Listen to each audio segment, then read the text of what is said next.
Voorbidding vir die leraar. Ons lees Hebreërs 13 vers 17 tot 19. Moet ek nog vir my dominee of pastoor bid? Indien wel, waarom? Hou aan om vir ons te bid, pleit die Hebreërs skrywer by sy lesers. Ons het hier te doen met 'n leraar wat tot op die hoogste sport van die geestelike lewe gevorder het. Hy het selfs die ongekende voorreg gehad om 'n skrywer te wees van een van die Bybelboeke, die wêreldtopverkoper van alle tye.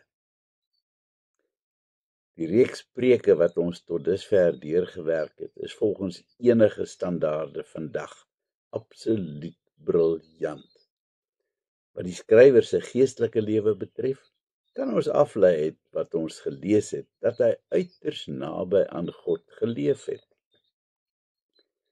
Om maar net die voorreg te kon hê om deel te wees van die Heilige Gees se spesiale span Bybelskrywers, bevestig alreeds hoe intens hy die Here geken het.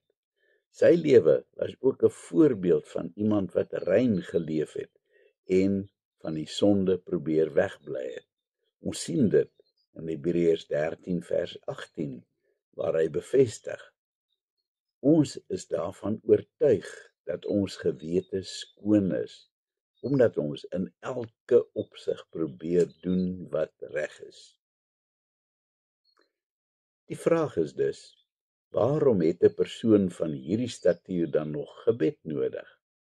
Het hy enigstens ons gebed nodig? Daar is verskeie redes. Eerstens is dit so dat die duiwel baie beslis nie daarvan hou dat iemand suksesvol die evangelie verkondig nie. Dit beroof hom van aanhangers.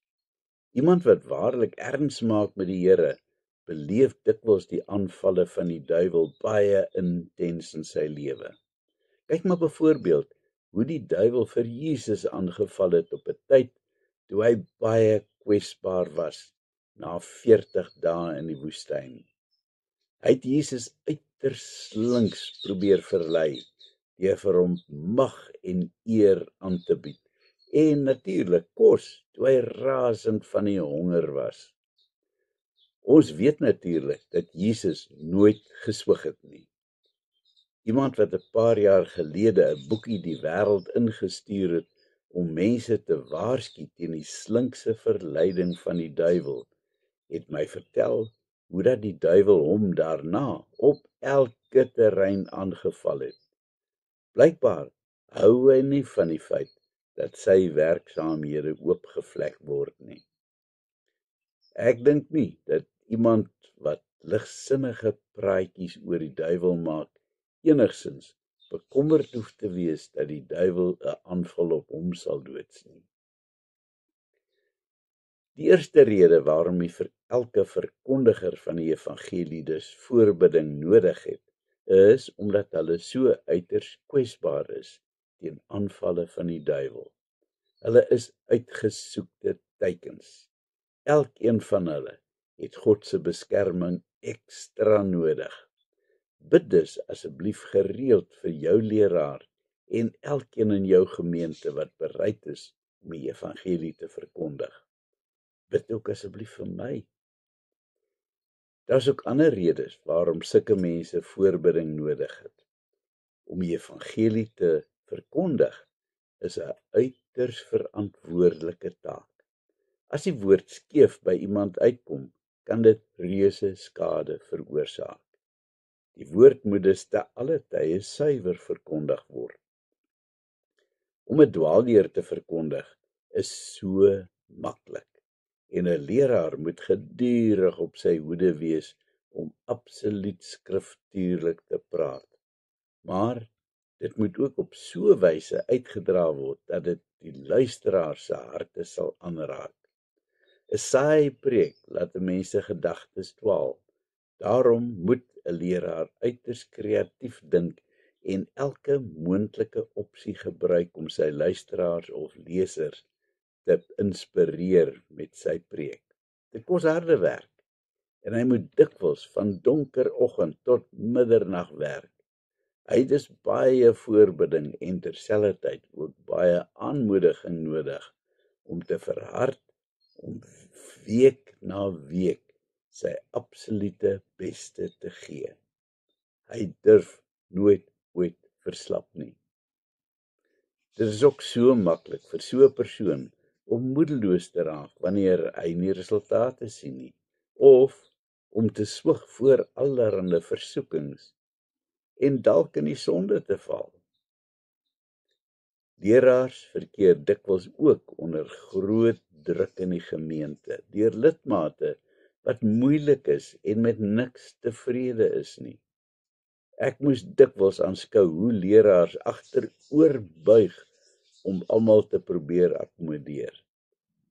Hulle beroep het een van die heel hoogste stresvlakke.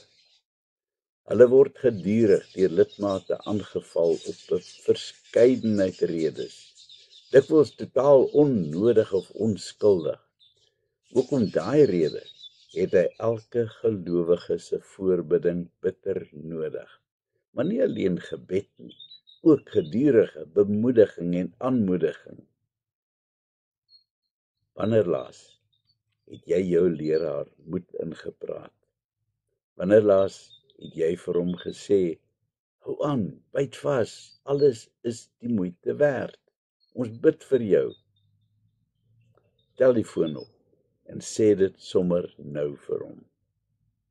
Dalk moet ons selfs 'n stappie verder gaan doen huisbesoek by die leraar. Wie van ons doen ooit die moeite om by hom huisbesoek te gaan doen? Ons moet onthou, hy is maar 'n doodgewone mens, nes ek en jy, en hy worstel dikwels ook met vrae, nes ons. Dalk soek hy met 'n diep verlange net iemand om 'n slaggie na hom te luister, 'n oor wat kan hoor van die dinge wat hom kwel. Dalk het hy iemand nodig om net vir hom te sê dat daar mense daar buite is wat vir hom omgee en aan hom dink. Mense wat hom en sy bediening aan die Here opdra. Amen. Kom ons bid. Here, my gebed gaan vanoggend uit vir elkeen wat die moed het om die evangelie te verkondig. Ek wil spesiaal ook bid vir ons gemeente se leraar, Dominee Tertius Nodee, waar hy dikwels oorwerk is en onder baie groot druk verkeer. Dra hulle asseblief deur u groot genade. Amen.